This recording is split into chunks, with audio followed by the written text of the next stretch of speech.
Hey, Sens fans, welcome to the Senstennial podcast. We're just out here, we're vibing, we're back to talk about the Sens, although we're sorry, we know it's been a couple weeks. Um, we won't talk about how the season ended. We will, but we won't. And we had to process it before we could record again. We were waiting for Bennett to come back home. He was overseas cheering on the boys at the wee hours of the night. And now we're back to record, have some fun. And we'll just kind of kick things off talking about the season that was. And it was 8 long years that we waited for the Ottawa Senators to make the playoffs. And finally, they did. Unfortunately, it was a first round exit to the Toronto Maple Leafs in 6 games, but the Sens did claw back and make it a series after going down 3-0 to start the series. So maybe I'll kick things off with Bennett because we haven't seen or heard you and your lovely voice in too long. So Bennett, you were over across the pond. You weren't able to watch some of the games. You were able to catch others. What did you feel about the season and maybe specifically about Ottawa's performance in the playoffs? Well, to start off, I think I'm obliged to acknowledge that I didn't think the Sens would make the playoffs this year, period. So I think the Yeah. fact that we even made it, it's hard for me to be too upset about how things went. I figured that it would be too big of a gap to bridge from where the Senators were at the end of last year to get from there to being a playoff team. I thought too many different things would have to go right at the same time. That, Green would have to hit the ground running, Giroux would have to not regress, Jensen would have to not regress, Shabbat to Chuck and Stützle would all need to have bounce back years, et cetera, et cetera. So it seemed like we needed way too many things to go right at the same time to get there. But a surprising amount of those things did go right. This is by far the best version of Thomas Shabbat that we've seen in, like 5 seasons probably. So him becoming the player that we all knew was in there somewhere, was one of the biggest positives to take away from this season. Um, the team's defensive metrics were much improved. The team's goaltending was way improved. It went from being, you know, just a unredeemable black hole for like 3 or 4 seasons to being, you know, at best league average, at worst league average, and on a good night, sometimes lights out. And that was a huge positive. We saw a resolution to the Josh Norris situation that I wouldn't have foreseen at the start of the year. The fact that we were able to trade him at maximum value in what was for him a relatively bounce back year as well. We didn't have to eat any salary and we got like a good, two-way second line center back in basically a 1-for-1 plus like, Gilbert as well. I wouldn't have thought that that would be possible. I would have thought that the Sens would have to buy him out or eat 50% of his salary or something in the trade. The fact that we didn't have to do either of those things and we traded someone who I felt had been dragging the team down in recent years was a huge win. And so, yeah, I think all in all, you have to look back at it and say it's been a successful season. I really don't feel qualified to talk about the playoff series because I was overseas for most of it and just did not really watch other than the first 2 games. But hey, we avoided the sweep, and much as I really, really hate losing to Toronto, it's positive experience that they can put in the bank and use it to fuel themselves up to try and get back there next year. Yeah, and you could tell that they were quite nervous in that first game too. And I think the score didn't truly reflect how the game went. But at the end of the day, Toronto had a lot of playoff experience, and you know, Ottawa didn't, especially this roster. But it is what it is, and yeah, maybe I'll flip it over to Matt and get your thoughts. And I know we did several recaps and primers during the playoff series, but yeah, what are your thoughts on that playoff performance by the boys? I would say um, we got two wins. And I have said this on the previous podcast, but one win was expected, two wins was gravy. Anything after that is just superb. You know, I'm glad we were able to dunk on Bennett and Kyle Bukauskas this year, that we did in fact make the playoffs. Bennett pointed out we got above average league goaltending. We had a resurgence in Thomas Chabot, whose value has probably never been higher than it is right now. We got a Josh Norris trade. We like and then all of it being culminated to like I think the Sens battling back and actually tying the game at 2 in game 6 was something to behold. Um, that takes a lot, and unfortunately, um, they had a crappy bounce on that third goal, but that building was so loud. It was incredibly loud, and there was a TV timeout right after they scored the second goal.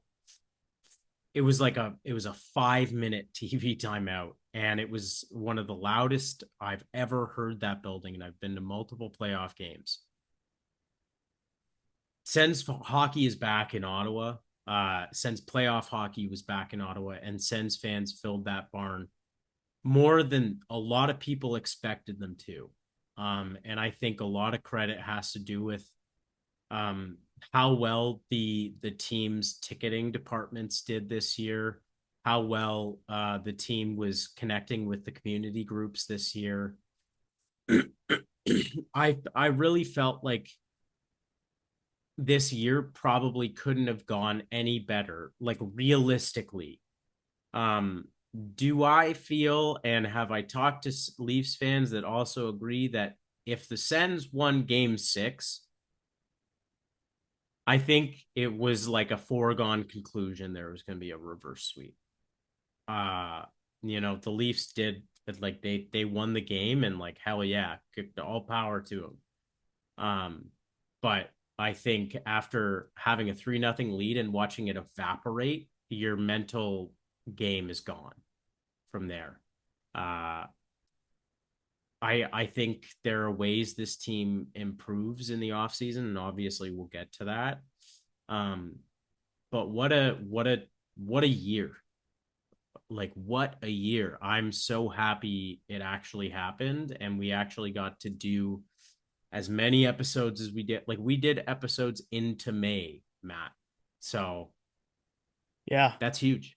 yeah, and that's definitely something we haven't done for the entirety of our Yeah. podcast existence. So that was also really fun. It was too bad, Bennett, you were away. Like I think it would have been awesome to have you here and soaking up all the vibes together. But next year, baby. It uh, was we were in the UK on vacation, and every morning we were like waking up and like frantically checking the score of either the previous night's game, the previous night's election. It was Yeah, a seriously. funny time. We were on vacation, but we were deeply invested in everything that was going on back home. Um, so yeah, don't ask me if I would have traded the election result for the reverse sweep, because I don't think that would reflect kindly on me. But let's leave it that's at that. that's all good. We won't go there. Yeah. Damn it, Bennett. Um, Yeah, but I think overall you look at the season and yeah, it was a success. Obviously, would a reverse sweep against the Leafs have been hilarious and amazing? 100%. And I was also at game 6 and had a couple of younger Leafs fans, my age sitting beside me. And it was actually pretty good-hearted. Out of any Leafs fan that I've ever sat beside, these two guys were probably the like chillest, nicest dudes. Like we were making fun of our own teams all night when they couldn't quite make out like one of the chants, like Marner's leaving or Matthews Balding. Like they laughed at the Matthews Balding one, and when they're like, what's it, Marner? What? I was like, Marner's leaving, and then the one dude was like, man, if they blow this series, I sure hope he does. Um, so yeah, it was good fun. So it's kind of nice that even though the Sens lost, those guys were really like really good about it, and they were like, hey man, you guys like I know it's in that moment you don't want to hear these fans being like, oh, your team did well or whatever, but you could tell these guys were genuine. Like they're like, hey man, your team's scrappy, and they had that doubt seep in, like if we lose game 6, ugh. So that was kind of cool to see the Steve Dangle episode after game 5. You know what? Despite the series loss, that was a lot of fun to take in. Sorry, Steve. Um, it's just he's so passionate, and Yeah. that comes through in his videos, and it's great even when he's in distress. So, um, the one thing that we want to get to that Bennett reminded me of, thank you, Bennett, is the Senstennial annual tradition of our most impressive, least impressive, and most surprising player. So because Bennett was, big brain enough to remember this segment as we were about to record, Bennett, I'll let you kick things off and hit us with your most impressive player of the season. I mean, I'm gonna take the low-hanging fruit because I already brought it up, but Thomas Chabot for me, I think that he's been one of my favorite players on the team for a long time. He was, the first piece to commit to the rebuild when he signed to that 8x8 deal in the dog days of the Melnick era. And he was one of the first guys to lock in, to prove he was willing to play in this city, and I'll always respect him for that. And he had a few rough years there, a lot of naysayers about his defensive work as well as his middling offensive production. It became clear at the end of last year that he'd be kind of been playing through an injury for at least a season. I would say probably more than just the previous season. Finally had surgery in the off season, which sidebar, I think it's weird that it took that long for the organization and him and whoever makes these decisions to come to that point. But anyway, and it's like a switch flipped. And all of a sudden this year he hit the ground running. He looked dangerous in the offensive zone. He was stalwart defensively. He formed a really good partnership with Nick Jensen. And I mean, maybe you can see some of that as being slotted in as a second pairing guy instead of shouldering the load of being a top pairing defenseman. Um, but I think just having a healthy, productive, you defensively sound Thomas Chabot just makes this team so much better. And I was really happy and impressed by the way he played this year, and long may it continue. All right, love that. Matt, we'll swing it over to you. You got Thomas Chabot from Bennett. Who is your most impressive player of the season? Um, okay, I feel like I'm gonna go with the other low hanging fruit. Um, and it's Jake Sanderson. Uh oh my God. From what was it, January on, this guy Yeah, was on a heater. like points wise, like a top 10 defender, top 5 defender. And it just looked like he was a whole different player. And man, like just incredible. Everything he was doing was what you would expect from elite level defensemen. And I think the league is starting to recognize that there's not a whole lot of defensemen that I would take ahead of him. Um, Obviously you have your upper echelon, but his skating, his offensive ability, now his defensive capabilities, like he's just turning into the entire package. And I said to one of my buddies, I said, I wouldn't be surprised if, maybe Tim Stützle didn't end up being the best player from that draft, and it was actually Jake Sanderson. And like Stützle is obviously no slouch. The last 3 seasons, he's had 90, 70, and then 75 points. And this season becoming a very defensively responsible player. But you can't just turn a blind eye to what Jake Sanderson did offensively this year and what he continues to do defensively. And he was even rewarded by getting onto that Four Nations team, playing with the best Americans in the league. And he showed up in the games that he was able to actually play in and scored in the gold medal game alongside his partner Brady Tkachuk. But yeah, I mean, what else is there to say that the sky is literally the limit for this guy? Because I feel like he's just going to hit another gear next season. Oh, and power clears. Okay, it was hard to keep a straight face on that one. Yeah, no, Jake Sanderson was awesome this year. It's honestly, you can tell having the 1-2 punch of Sanderson Shabbat, the team looks really good, especially now that Shabbat's not playing like 35 minutes a night. Really nice to see how his game evolved this season. But I'm also picking a different player than both of you. My most impressive player of the season is going to be Tim Stützle. For me, this is not taking away anything from Shabbat or Sanderson. They both had great seasons. For me, every single night, you could see that Stützle was putting an effort in. Not that the other two guys weren't, but it just felt like every single game, Stützle was doing something. Now, yes, Sens fans, they'll point out he needs to shoot more. I get it. I'm in that camp too. I'd like to see him use that shot more. But the speed that he has. It's not often, sorry to jump in here. It's like the cliche of like your dad yelling shoot at the TV Yeah. during like a power play. It's like not often that as like a pseudo intellectual hockey fan, I like agree with that like sentiment. But like holy shit, sometimes when you watch Stutzla skating circles on people in the offensive zone, you just feel like your inner boomer dad, just like just shoot the puck.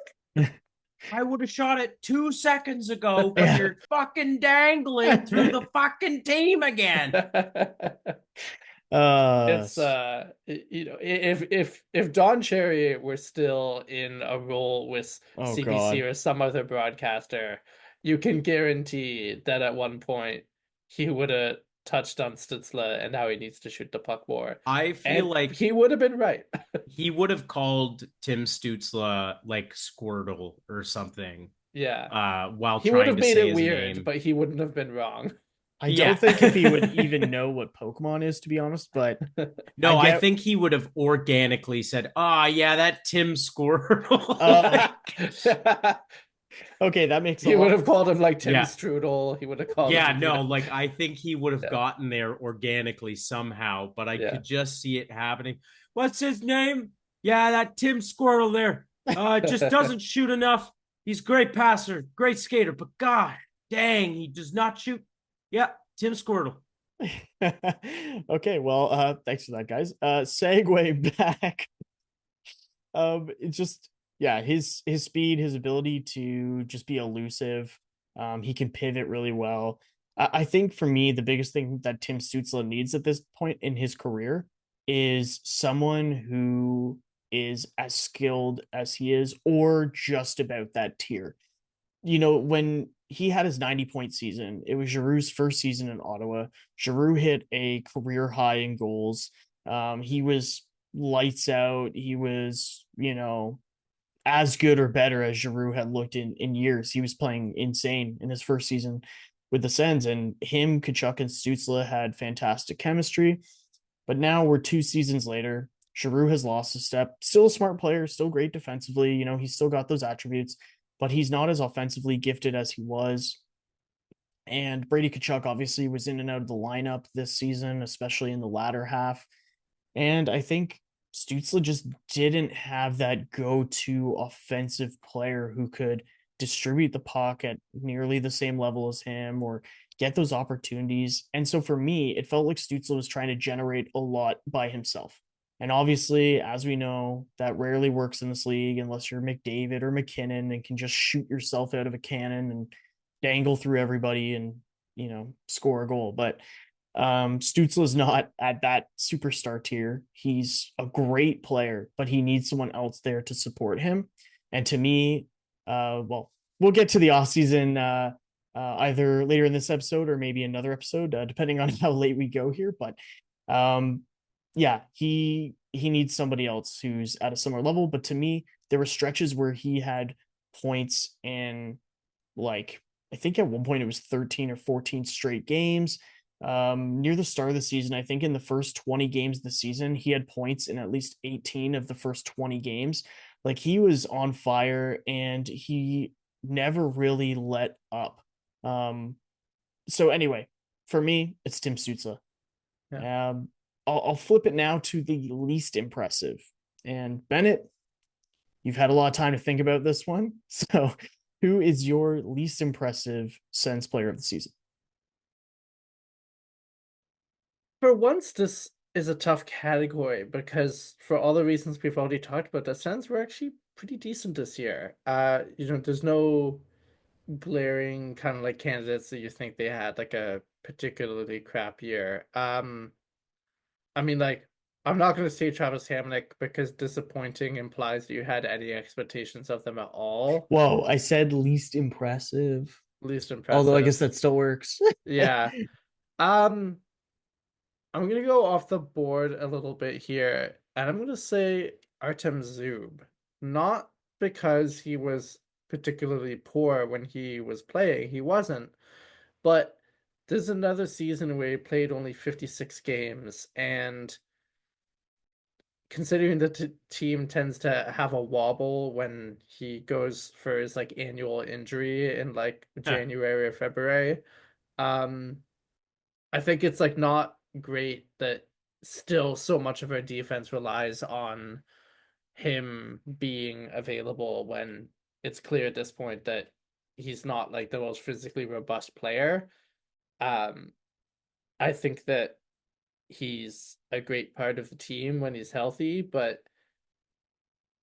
it's when he's not healthy, the Senators' depth really gets like exposed, and that's not necessarily his fault, but it would just be nice to see a complete season out of him. And, obviously guys like Hamonic is like a much worse defender, other players, probably like regressed harder.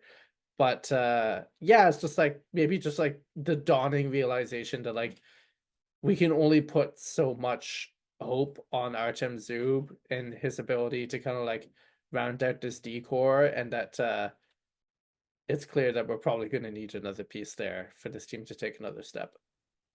Yeah, I think I'll piggyback here because for me, I had a hard time choosing this one as well.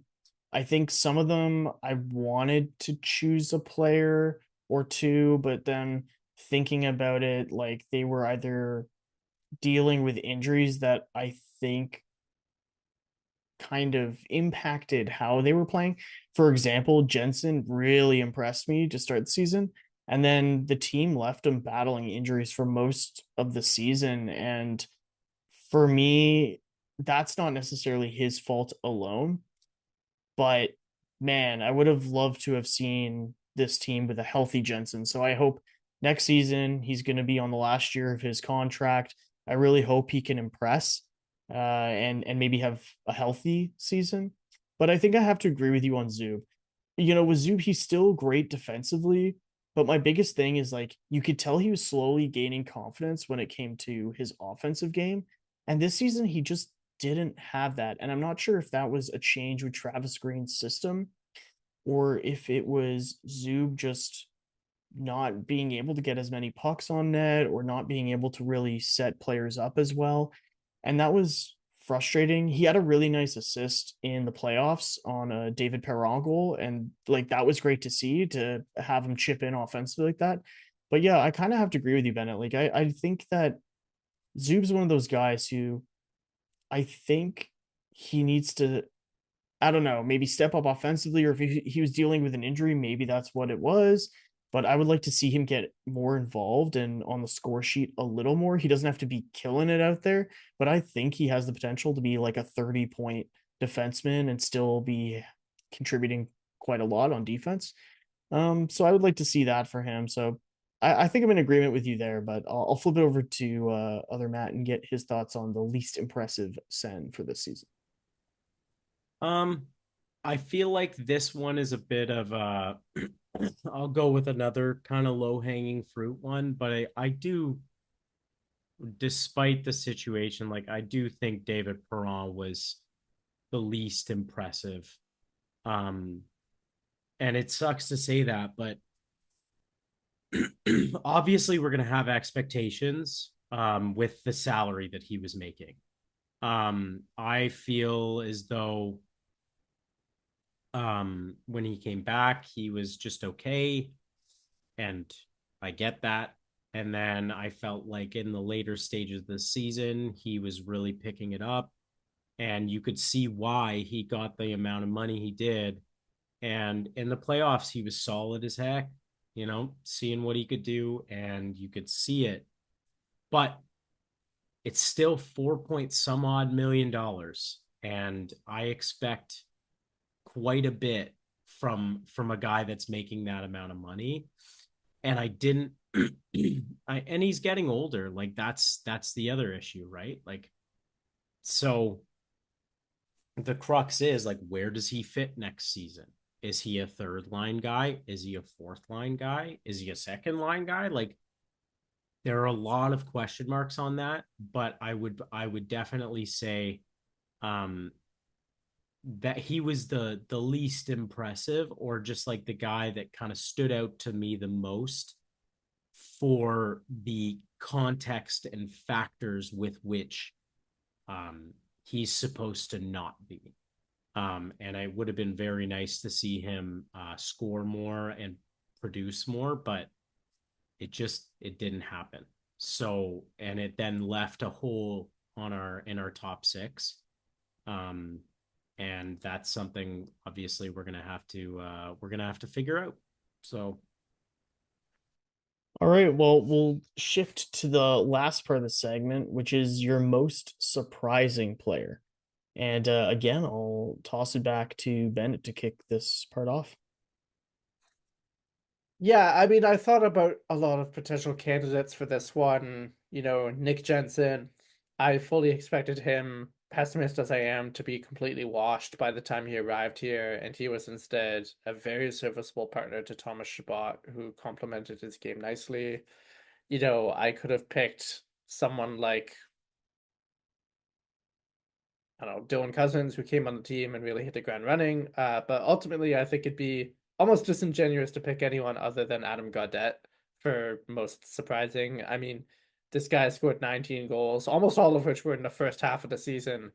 But I mean, when a guy making like league minimum scores almost 20 goals, that's the equivalent of, finding, $1,000 in your couch cushions. I mean, it's just such a random, hilarious, unexpected win for the organization that they gave this guy a chance in a fourth line role, and he really seized it. I certainly hope and expect that the team will bring him back next season. And he's shown that he can not only hack it at this level and be a useful player, but even be like an offensive force sometimes. Like he, was certainly won us a couple of games in the early half of the year for sure. And I certainly was not expecting that out of him. So he's got to be the most surprising player for me. Matt, who's your most surprising player? um I'm gonna go with a guy who potentially saved the Sens season, and that's Levy Marilainen. Yeah, that would have been Um, another good choice. yeah, I did not see that one coming. I'll tell you that much.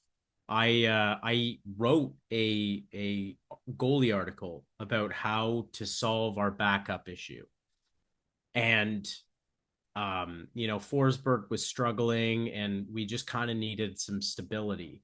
And wrote a bunch of names, but I also did write Levi Merrilainen because I don't think Sogard has the sauce, as we've talked about ad nauseum. But I said, like, who knows? Like, they call him up and things could go well. And sure enough, like, who expects a guy to do what he did, right? Um, I thought he played excellent. He gave the Sens a chance to win every time he played. He had multiple shutouts, and it really felt like we suddenly lucked into a guy that turned into kind of a blue chip goalie prospect. Because what I love about his game is he's very calm and collected, and like his technique is very technical. Obviously, that's a It's okay. it's funny to say that, but it's true. He's very formulaic in his techniques, and I love it. I love goalies being very technical that are still able to flash the leather, do some two pad stacks. I love all that, but I really do think we've got a guy there, and even the Athletic kind of said like, oh damn, they put him on their top 10 goalies under 23 list because came out of nowhere and did what he did, and like there's a lot of value in that. So my pick is absolutely Levi Merrilainen, who very well could have saved the Sens season. Yeah. I'll go. So I'm going to give a couple honorable mentions because I have to. So the first one, I'll go back to what Bennett said. Dylan Cousins, I want to give an honorable mention to him because he came in, had 16 points in 21 games down the stretch. He looked rejuvenated with Ottawa. Playoffs, weren't the best for him, only getting 2 points in the 6 games, but it's okay. We'll see how next season goes and how the lineup looks and whatnot. Um, Second honorable mention I want to give to Brady Tkachuk, and it's kind of a so-so one. What was surprising about his season was that he was injured quite a bit, and that is very not typical of Brady Tkachuk. And not saying that his injuries weren't legitimate. They obviously were to keep him out of the lineup, especially down the stretch. But it was just surprising to see him miss that number of games. And knowing whatever he was battling, he was obviously battling through the playoffs and still put up a good showing. But my most surprising, I'm cheating on this one, is not one player, but two. And that's because you can't talk about one without the other. Clement mentioned Paolo. And Tyler Clevin. Yeah, Clevin, Yeah. Matt, and Paolo. That pairing came out of nowhere.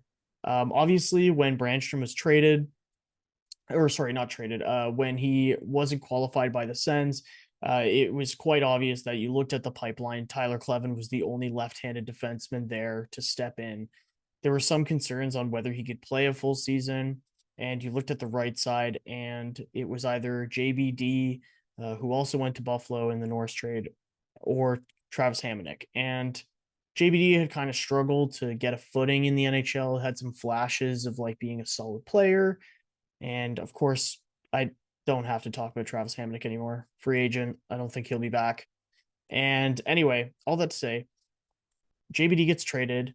And I mean, Matt and Powell was playing games even beforehand, but JBD gets traded because of Matt and Powell's performance. Travis Green ends his love relationship for Travis Hamonic, and Matt and Paolo gains the coach's trust. He ends up playing for Finland at the Four Nations, and I think his performance there were maybe a couple games where he wasn't brilliant, but overall his performance kind of solidified him as being that third pairing go-to guy. And in the playoffs, Matt and Paolo and Clevin stepped up and looked exceptional. Clevin especially had a playoffs that I was not expecting, but he showed up big time, and yeah, I can't say enough good things about him. So for me, the most surprising is that third pairing because you look at Ottawa's offseason now, and it's like, yeah, I guess they could try to upgrade Matt and Paolo if they want to, but for me, it's like, why touch something that has that good of a look to it? And, I think that there's probably room for improvement when it comes to like puck movement on that pairing. But overall, they were really good at shutting things down. And I was very impressed. So that's going to be my most surprising Sens players of the season. Sorry for cheating on that one, guys, but I'm sure you'll forgive me. And I think I'll give a honorable mention as well because it is kind of cheating, but I thought Shane Pinto was one of the best players in our playoffs period. He was consistently matching up against Austin Matthews, and the Matthews line looked you know useless against them, to be honest with you. Um, I think Shane Pinto is the definition of that third line center that wins you a cup. And I think he will be instrumental in getting us there. Because I thought he had a great series. And your point about Tyler Clevin, I agree completely. It really makes me feel like we have this defensive core that can actually be good. And this is probably the best defense rankings we've had in years, to be honest with you. Like going from Sanderson to Shabbat and then Clevin really stepping up in the playoffs. Like if he plays like he did in the playoffs next season, oh baby, things just get even better for us. Yeah, I can't argue with you on that one. Like I said, my most surprising combo. So um on that note, I think we'll save our off-season preview for the next time on Senstennial podcast because we've been going for a little while. But thank you for everyone who is watching or listening. Really appreciate you hanging in there with us. And we have a couple of irons in the fire for this off-season, so we'll see where that takes us. And hey, first draft in a long time where we're not talking about a top 10 pick. So that's kind We're of not even crazy. talking about a top 20 pick. Yeah, but That's top crazy. 21. Hey. Yeah. So we'll get into that at some point. But again, thank you everyone for tuning in. And you can find us on all the fun social medias on the screen or in the description. Thank you. And hey, hopefully it's only up for here for the Ottawa Senators. And can't wait for the 25-26 season. So go Sens go. Go Sens go. Go Sens go, baby.